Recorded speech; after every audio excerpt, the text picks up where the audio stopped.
Meus irmãos e irmãs, a graça e a paz do nosso Senhor e nosso Salvador Jesus Cristo esteja sobre todos nós.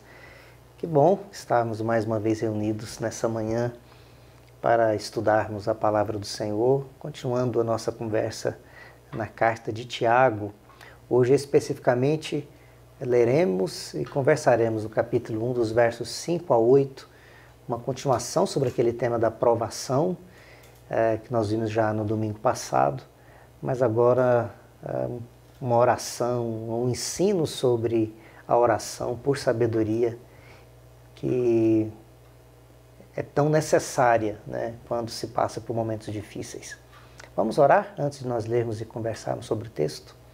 Obrigado, Deus bendito, pela Tua palavra, obrigado por esse tempo que reservamos para meditar, estudar e receber aquilo que o Senhor tem para a nossa vida.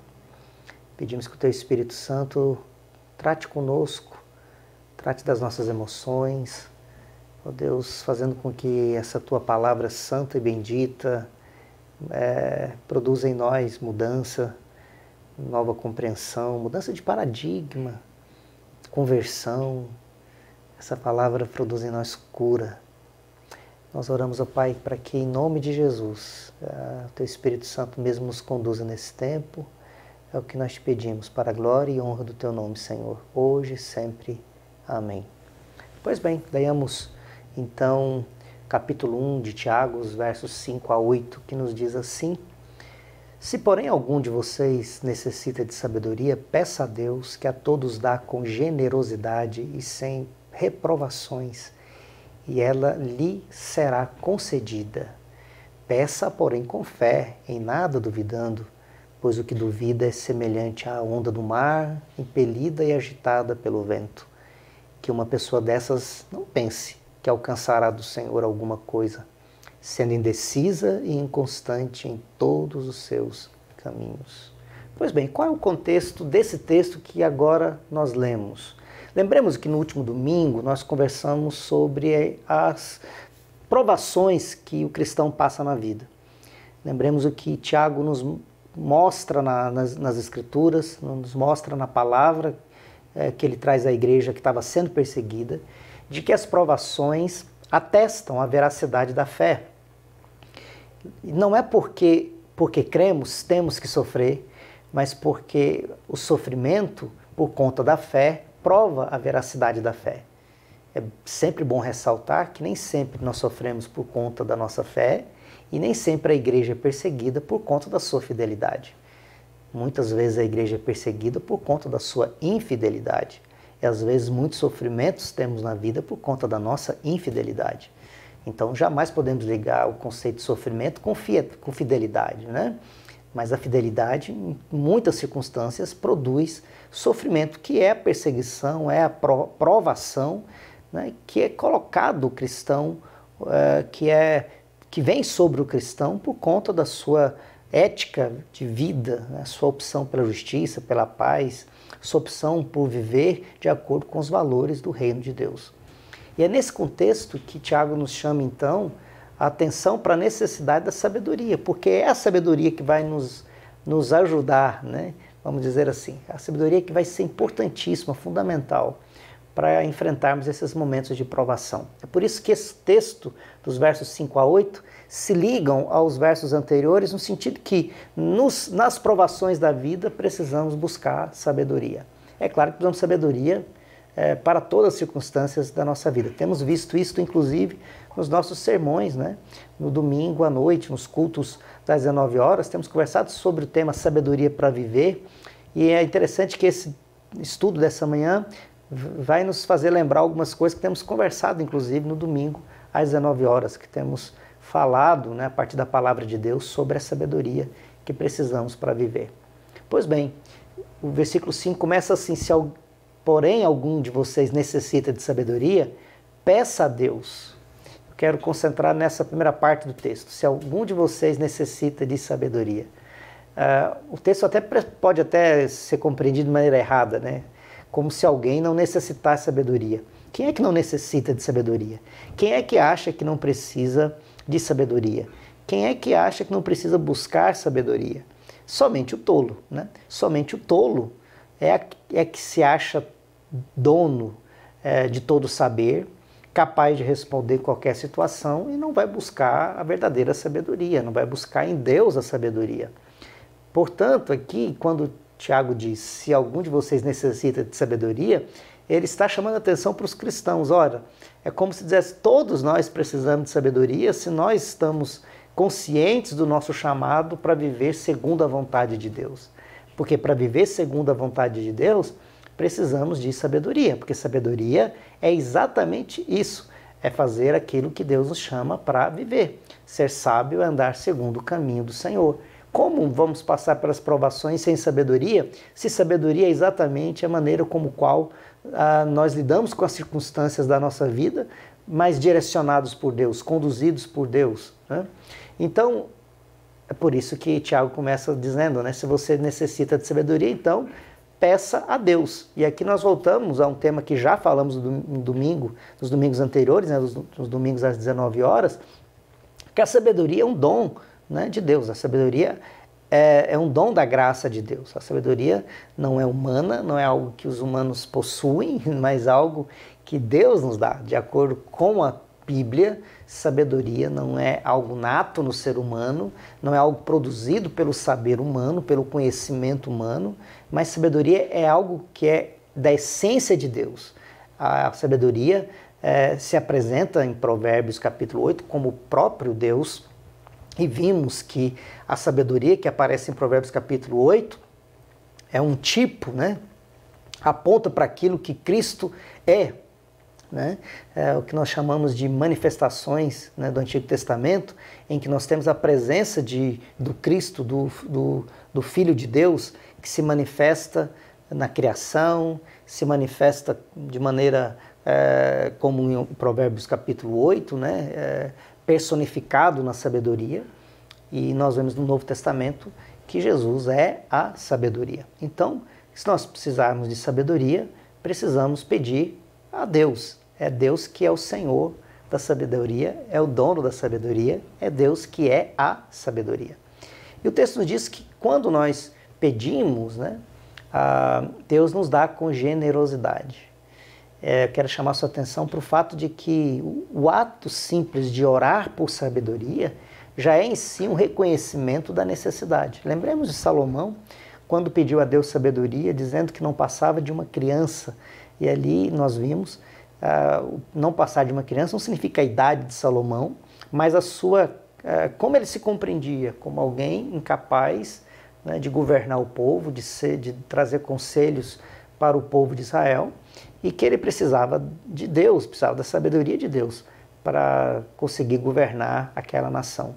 Então, aqui, igualmente, quando o Tiago fala que aquele que precisa de sabedoria, que carece de sabedoria, peça a Deus, está nos dizendo que o nosso pedido de sabedoria já é o nosso reconhecimento de que nós precisamos da sabedoria do alto. É um reconhecimento, é uma confissão da nossa necessidade. É também uma prontidão de humildade do coração para dizer diante de Deus que nós precisamos da sabedoria que Ele nos dá. E o texto nos diz que Deus nos dá sabedoria com generosidade, né? Generosidade. Agostinho de Hipona, ao comentar esse texto, diz assim: qualquer um pode orar, mas só quem ora com fé recebe o que pede. Qualquer um pode orar, mas só quem ora com fé recebe o que pede. Quero chamar a sua atenção que aquilo que Tiago nos aponta no texto sobre, ao pedir a Deus, ele nos dá com generosidade e sem reprovação, podemos nos lembrar, né, da palavra de Jesus como se fosse um eco aqui nas palavras de Tiago, né? Mateus capítulo 7, versos 7 a 11, pedi e dar-se-vos-á, buscai e achareis, batei e abrir-se-vos-á. Pois todo o que pede recebe, o que busca encontra, e a quem bate abrir-se-lhe-á. Ou qual dentre vós é o homem que, se porventura o filho lhe pedir pão, lhe dará pedra? Ou se lhe pedir um peixe, lhe dará uma cobra?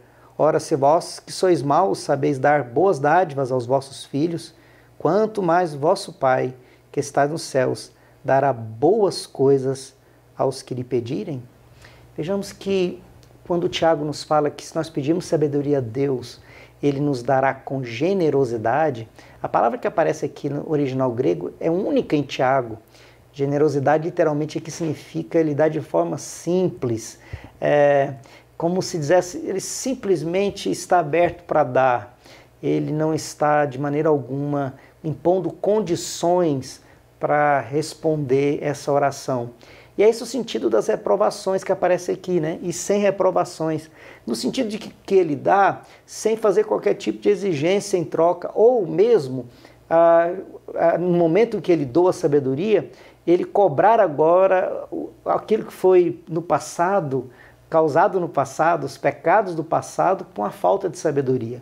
É como se o Tiago estivesse dizendo, quando nós vamos até o Senhor, precisando de sabedoria, pedimos sabedoria, Ele nos dá com generosidade. Ele está pronto para nos dar a sabedoria, nos conceder sabedoria e não coloca nenhuma condição sobre isso. Não coloca essa condição nem para o passado, no sentido de que nós não somos agora chamados, reprovados pelos pecados cometidos pela falta de sabedoria. É como se Deus estivesse dizendo assim, a sabedoria é dada para você começar um novo caminho. Uma palavra maravilhosa para a nossa vida, né? E ela lhe será concedida. A sabedoria será concedida. Essa é a oração que será respondida. O que pede por sabedoria terá resposta. Por quê? Porque a sabedoria nos é dada para cumprir a vontade de Deus. Por óbvio, o Senhor que nos salvou, nos redimiu, quer nos dotar de sabedoria para que possamos cumprir a sua vontade. Deus está muito interessado com o amor de Pai, com o amor que Ele tem por você e por mim, que vivamos em sabedoria, cumprindo a sua vontade, vivendo a sua vontade, porque a vontade dele para nós é boa, é perfeita e é agradável. Versículo 6. Peça, porém, com fé, em nada duvidando, pois o que duvida é semelhante à onda do mar, impelida e agitada pelo vento. Aqui Tiago então nos diz que devemos pedir sabedoria, mas devemos pedir sabedoria com fé. Peça, porém, com fé. O que significa essa expressão pedir com fé? Será que Tiago está dizendo de uma oração com muita fé? Como é que é isso de muita fé? Vamos entender, porque é um aspecto muito, muito interessante desse texto e pode nos ajudar muito em algumas questões da nossa própria experiência com a oração, né? Quando o Tiago diz pedir com fé, né, está nos mostrando que é algo que é essencial para a oração, né? Nós oramos porque cremos. Cremos no doador, cremos naquele que ouve a nossa oração e é capaz de responder à nossa oração. Qualquer pessoa pode orar. Há orações em todas as religiões. Em todas as religiões da face da terra, as pessoas oram, rezam do seu jeito, clamam para suas divindades. Qual é o aspecto essencial da oração cristã? É que nós oramos a Deus porque cremos no que Deus é e cremos na mediação de Jesus Cristo que morreu na cruz por nós e é um nome que é dado sobre todo nome. E sabemos também que não sabemos orar como convém, sabemos que não sabemos orar como convém, e assim precisamos do Espírito Santo para interceder por nós. Na oração cristã, o Pai, o Filho e o Espírito Santo trabalham, atuam nesse dinamismo do poder do Espírito, do poder de Deus, o Pai, Filho, nessa ação completa do Deus triuno que nós cremos. A oração está envolvida a essência da fé cristã. E essa, por óbvio, é uma característica única da fé cristã. Nós oramos não para fazer uma barganha com a divindade, não para cobrar alguma coisa da divindade porque fizemos alguma coisa por ela, né? Como em algumas religiões, e inclusive algumas vertentes da fé cristã assim acabam agindo, como se Deus fosse um barganhador, né? E a oração é uma maneira de a oração é uma moeda de troca, né? Em que você barganha com Deus, mas não se trata disso, né? Não é isso que Tiago está querendo nos ensinar, esse pedir com fé aqui. Agostinho de Hipona, ao comentar sobre esse texto, diz: como pode Deus conceder-te o que não deseja receber? É claro que o coração do orador, né, do orante, o coração daquele que ora, é um coração que deseja de Deus, deseja aquilo que Deus pode dar e sabe que Deus não dará, obviamente, nada contrário àquilo que Deus é. Deus não pode nos dar aquilo que contraria a sua vontade, o seu caráter, os seus atributos.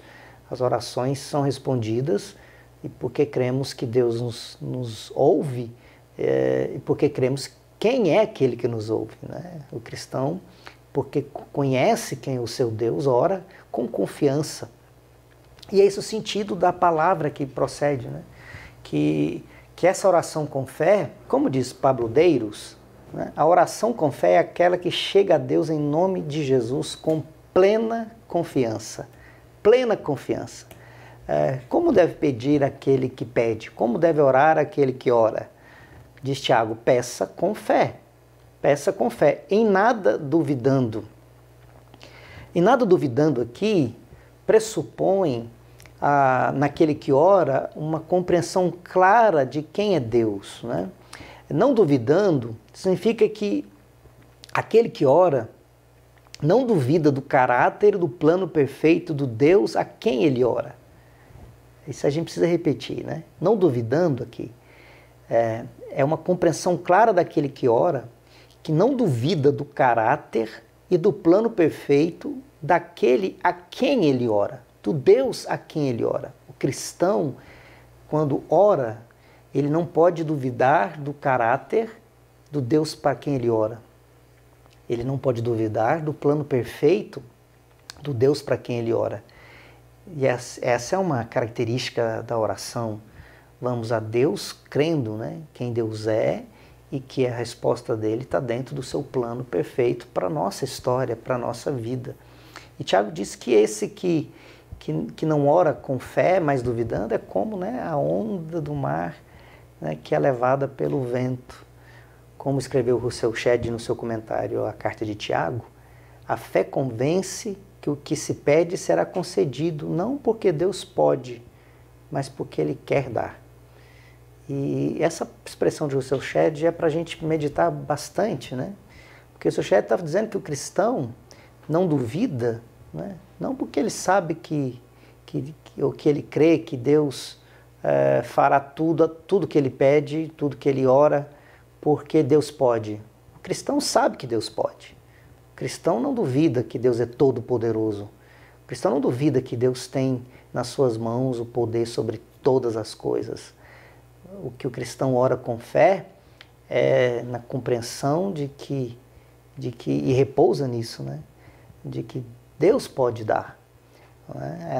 Não duvidar daquilo que Deus pode dar, daquilo que Deus pode conceder, daquilo que Deus pode ofertar, daquilo que Deus pode generosamente nos abençoar. Rousseau Shedd continua dizendo que a fé que Jesus espera de nós é aquela que confia nele plena e exclusivamente, pois duvidar é o mesmo que colocar Deus no banco dos réus. É questionar seu caráter, é discordar dele, é ter visão em nossa fidelidade, ou seja, é disputar nossa lealdade entre Deus e algo mais, como muitos fazem com Deus e o dinheiro, dividindo-se entre um e outro. E Deus não aceita de forma alguma esse tipo de divisão em nosso coração. E o verso 7, que uma pessoa dessas não pense que alcançará do Senhor alguma coisa, sendo indecisa e inconstante em todos os seus caminhos. Ora, Tiago quer nos dizer que aquele que não ora com fé, crendo naquilo que Deus é, que não descansa na compreensão do que Deus é, no seu caráter, nos seus atributos, Deus na sua essência, Deus no seu poder e graça, Deus no seu plano perfeito. Ora, se alguém não ora crendo com toda a firmeza do coração, mas é como uma onda, portanto, sem qualquer tipo de confiança em Deus, como é que, Tiago vai dizer, como é que essa pessoa espera receber alguma coisa de Deus?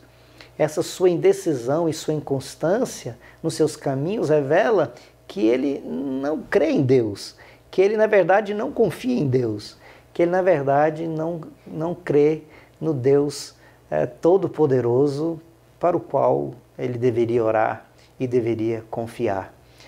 Eu quero chamar sua atenção para o fato de que Tiago não está dizendo, portanto, que a nossa fraqueza na fé impede as bênçãos de Deus. E louvado seja Deus por isso. Imagina se Deus dependesse, né, da nossa quantidade de fé para nos abençoar. Louvado seja Deus, porque as misericórdias do Senhor se renovam sobre a nossa vida cada manhã, apesar de nós. Né? Como João vai dizer, ainda que o nosso coração nos acuse pela nossa pequenez, né, pela nossa infidelidade, ainda que o nosso coração nos acuse pelo nosso pecado, Deus é maior do que o nosso coração. As bênçãos do Senhor não estão condicionadas à quantidade da nossa fé, mas à qualidade da nossa fé. E às vezes nós confundimos nas Escrituras essas questões, né, e achamos que o que nos faz ter as bênçãos de Deus é a quantidade da nossa fé e não a qualidade da nossa fé. Né? E qual é a diferença entre quantidade de fé e qualidade de fé? É que não se trata de ter fé demais, né? Aliás, teve um filme no passado que fez muito sucesso, né? Fé demais não cheira bem, que contava a história de um né, de um curandeiro charlatão, né, que ficava fazendo um show de mentiras para iludir a sua plateia, né, numa igreja evangélica nos Estados Unidos, e para isso conseguir muito dinheiro, né, e ficar rico, até que um dia uma cura realmente acontece e ele não consegue explicar, né, e o filme gira em torno dessa história, né? E louvado seja Deus, porque não se trata nas Escrituras de termos uma perfeição da fé para alcançarmos alguma coisa de Deus. Veja que essa matemática, né, de ter muita fé para alcançar as bênçãos de Deus e não ter as bênçãos de Deus é por falta de fé, é exatamente a gênese, né, a essência da chamada teologia da prosperidade, que começa a dizer que se você não tem as coisas é porque falta fé. Né? Se você não tem a cura é porque falta fé. Se você não tem prosperidade é porque te falta fé. E o contrário disso é que se você não tem prosperidade, é porque você deve ter algum encosto, algum problema na sua vida, alguma coisa, alguma ação demoníaca na sua vida, porque a matemática é simples, né? Se você tem fé, Deus vai dar tudo que você quer, e se você não tem o que você quer, é porque o diabo está roubando uma coisa de você. Satanás está tirando de você. Essa matemática é muito simples, é muito fácil, ela está presente não só no cristianismo, mas ela está presente em muitas religiões, e especialmente nas religiões, né, do xamanismo, né, em que se compreende que a divindade, com ela você faz uma barganha, né? Se você faz um sacrifício para essa divindade, ela te dá aquilo que você quer. Esse tipo de fé que barganha, na verdade é idolátrica, né? Ela é idolatria pura, porque ela não crê em Deus verdadeiramente, Deus Todo-Poderoso, mas ela crê num Deus que está ao seu capricho, um Deus que está sempre se dobrando à vontade humana, um Deus que não é Deus, porque esse Deus está vulnerável diante da fé, né, do sujeito que é capaz de fazer com que Deus se dobre à sua vontade. Parece ser fé real, parece ser fé legítima, parece ser fé em Deus, mas na verdade não é fé em Deus, é fé na fé. É fé na sua própria fé. Porque se eu tiver muita fé, a minha fé vai me dar, né, muitas coisas. No passado fez muito sucesso alguns livros, né, de que alguns diziam, né, nesses livros, o pastor não vai fazer a menção para não fazer propaganda de coisa ruim, mas nesses livros as pessoas diziam, né, os autores diziam, né, que você tem que ter uma fé que determina, uma fé que cobra de Deus, né? Cobra de Deus, que Deus faça as coisas, que você tem que ter uma fé que determine que Deus vai fazer tudo aquilo que você quer.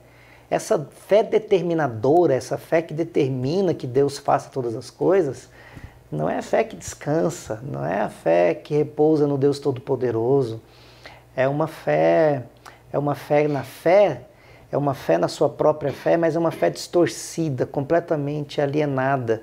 É tão alienada que aquele que tem fé na sua própria fé, ele repousa ao mesmo tempo numa plena insegurança e numa plena culpa por jamais conseguir, por óbvio, ter tudo aquilo que quer, de estar sempre frustrado porque está sempre muito aquém. E é por isso que vai entrar numa hipocrisia.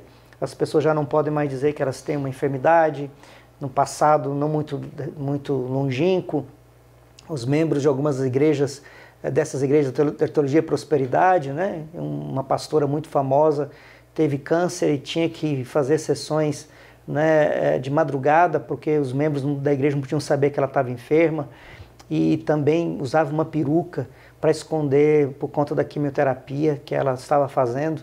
Por quê? Por conta desse engano, né? Porque essa mentira, porque esse engodo, né? Porque, por óbvio, se não pode ficar doente e a doença é sinal de malignidade ou de alguma coisa de pecado, como é que eu vou confessar, como é que eu vou admitir as minhas situações de dificuldade na vida, os meus problemas na vida, as minhas enfermidades na vida, as minhas decepções na vida?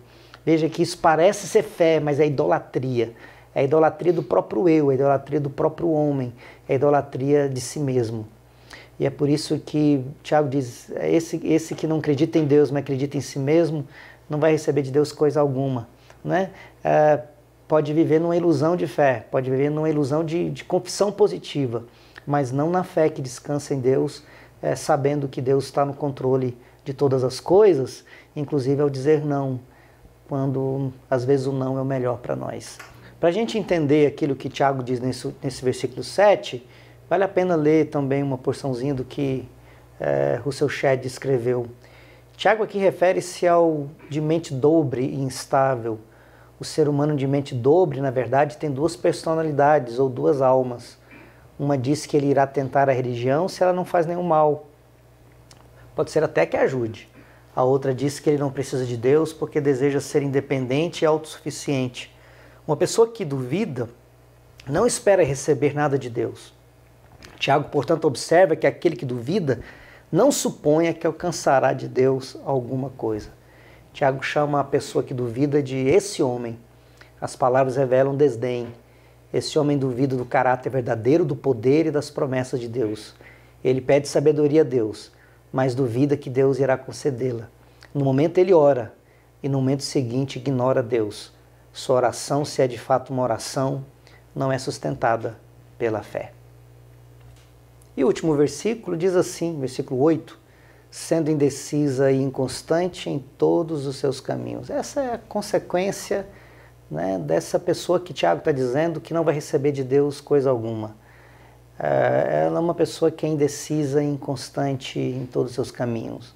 Bem naquilo que nós lemos, né, na leitura do que o seu Shedd nos apontou, essa pessoa em um momento ora a Deus, mas em outro momento ignora a Deus. Usa da religião talvez para outros benefícios, mas não com sinceridade.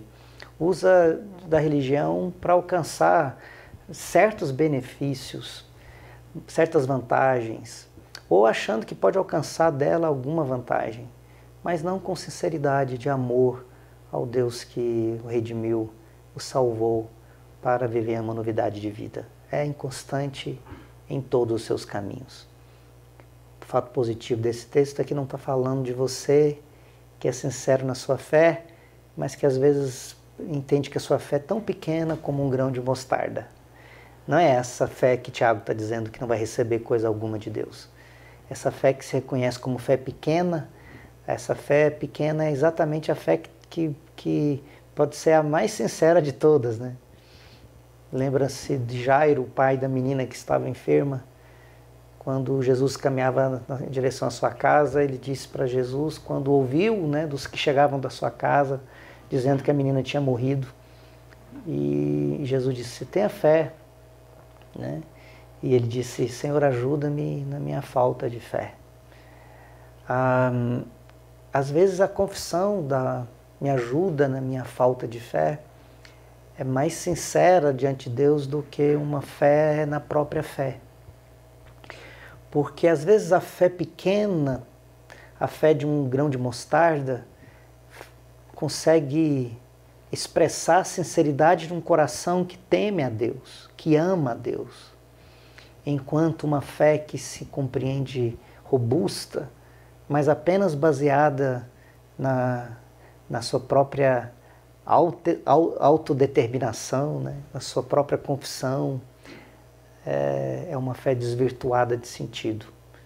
Como eu disse antes, é uma fé idolátrica. E o limite entre a fé idolátrica e a fé verdadeira é exatamente em que direção uma vai e a outra vai. A fé real, que a Bíblia nos chama a ter, é a fé que nos faz repousar, confiar em Deus e descansar em Deus. E nele saber que temos o sentido último da vida. A compreensão de que Ele envolve a nossa história, de que Ele está no controle da nossa vida em todos os aspectos dela. A fé idolátrica é uma fé em si mesmo, é uma fé na religião, é uma fé no conhecimento, é a fé na sua quantidade de fé, é a fé nas coisas que a pessoa faz e quer depois fazer uma barganha com Deus. Essa fé idolátrica, diz Tiago, não recebe coisa alguma, ela é instável, ela não está confiando em Deus, no caráter de Deus. Vamos pensar um pouco sobre isso? Primeiro, temos consciência clara do quanto precisamos de sabedoria? Essa é uma palavra que nós temos conversado, inclusive, nos domingos, às 19 horas. Né? Temos consciência clara da necessidade que temos de sabedoria, como Paulo vai nos dizer, né? Em Efésios capítulo 5, verso 17 até o verso 18, né? Quando Paulo fala sobre a vida de sabedoria, chamados para sermos sábios, e somos chamados para sermos sábios porque os dias são maus. Será que nós temos consciência, você tem meditado nisso, sobre a necessidade de você ter um coração sábio, de você buscar sabedoria, orar por sabedoria e viver em sabedoria? Em segundo lugar, vamos meditar também por que a sabedoria não é negada para aquele que pede. O pastor quer reforçar isso que tem dito em muitos momentos, né? Inclusive nos cultos das 19 horas também. Por que a sabedoria não é negada para aquele que pede? Porque a sabedoria é viver segundo a vontade de Deus. E Deus está muito interessado, como Pai amoroso, em que cumpramos a sua vontade, porque ela é perfeita, ela é maravilhosa para nós. Então, quando nós pedimos sabedoria para cumprir a vontade de Deus, por óbvio, nós receberemos sabedoria, porque Deus está interessado em seu grande amor, nos dá as boas dádivas, nos dá a sabedoria, para que possamos viver segundo o seu querer. Essa sabedoria, de alguma maneira, é honrada por Deus e honra a Deus, né? Essa sabedoria, Deus dá ao cristão, concede ao cristão como a expressão de amor. E o cristão com sabedoria vive e expressa em sabedoria o seu amor a Deus. É por isso que a sabedoria jamais é negada àquele que pede, àquele que reconhece que dela necessita e àquele que busca em Deus sabedoria. E por último, é importante que entendamos que Tiago não fala de quantidade de fé como se há muita fé, fé na fé, curvar-se a Deus diante dos nossos caprichos. Aqui se trata de confiança restrita, que inclusive sabe que Deus não nos dá tudo que pedimos ou desejamos. Então o texto de Tiago não nos ensina a ter fé na fé e nem a ficar medindo se a gente recebeu porque teve muita fé. Quando alguém disser para você assim, você precisa de muita fé, você já sabe que não é quantidade de fé que faz com que as coisas aconteçam, porque Deus não vai se dobrar pela quantidade de fé. Deus vai se dobrar pela qualidade da nossa fé. A fé em Cristo Jesus, nosso Senhor, que nos faz render diante de Deus, nosso Pai. E saber que nem sempre teremos dele o sim para nossas orações. E louvado seja Deus, diz C.S. Lewis, né? Louvado seja Deus porque Ele não nos ouve todas as orações. Obrigado, Senhor, diz C.S. Lewis, que Deus não ouviu e não respondeu, melhor dizendo, Deus não ouviu todas as minhas orações. Porque se imagine se Deus já tivesse respondido todas as suas orações e todas as minhas orações. Às vezes precisamos louvar porque Deus, na sua graça, nos dá muito melhor, muito mais e melhor do que aquilo que pedimos. Por saber disso, por crer nisso, não andamos como aqueles que tentam mudar o braço de Deus, como se a muita fé ou aquilo que nós fazemos pudesse fazer Deus se curvar aos nossos caprichos, mas como aqueles que curvam o rosto no chão, ao reconhecer que tudo que somos e temos, até o nosso querer, o nosso realizar, depende da graça dele. É assim que nasce a fé que repousa o coração. É a fé que tem do Senhor sabedoria. Vamos orar? Obrigado, Deus bendito, pela sua palavra tão desafiadora. Pedimos que o teu Espírito Santo nos abençoe, para que a partir dela possamos também, ó Deus, buscar em ti sabedoria, para viver cada dia em sabedoria. Abençoe, ó Deus eterno, cada família, nas dificuldades que enfrentamos nesses dias, dificuldades financeiras, na enfermidade, ó Deus, também nos relacionamentos. E pedimos-te, Senhor, na sua graça, visite o coração. Eu peço que o Senhor abençoe esse coração que está agora ouvindo essa mensagem e que está dizendo, ó Deus, como eu preciso de sabedoria. Também esse coração inquieto, que ao ouvir essa palavra está pensando como é que eu posso compreender isso, porque talvez essa palavra está mexendo, inclusive com conhecimentos que a gente traz e que são tão equivocados, mas são tão repetidos no dia a dia, né? São tão falados no dia a dia que às vezes nosso coração fica tão confuso. Abençoa esse meu irmão, essa minha irmã que está nesse momento também meditando nessa palavra e que teu Espírito Santo complete essa palavra para que ela traga vida, traga esperança, traga amor, traga ao nosso coração cada dia mais um coração de servo, coração de serva, corações que se dobram diante do Senhor por amor. Abençoa o nosso país, a nossa nação. Cuide, ó Deus, do nosso país, da nossa nação. E faz, ó Deus eterno, com que essa nação, esse país, possa verdadeiramente se dobrar diante de Jesus, o nosso Senhor. Que as pessoas possam ouvir essa mensagem de vida, de esperança, essa mensagem de que corações podem se converter e que vidas podem mudar, porque Jesus é o Senhor. Comece essa obra, esse milagre na nossa vida, é o que nós oramos em Jesus Cristo, nosso Senhor, hoje e sempre. Amém.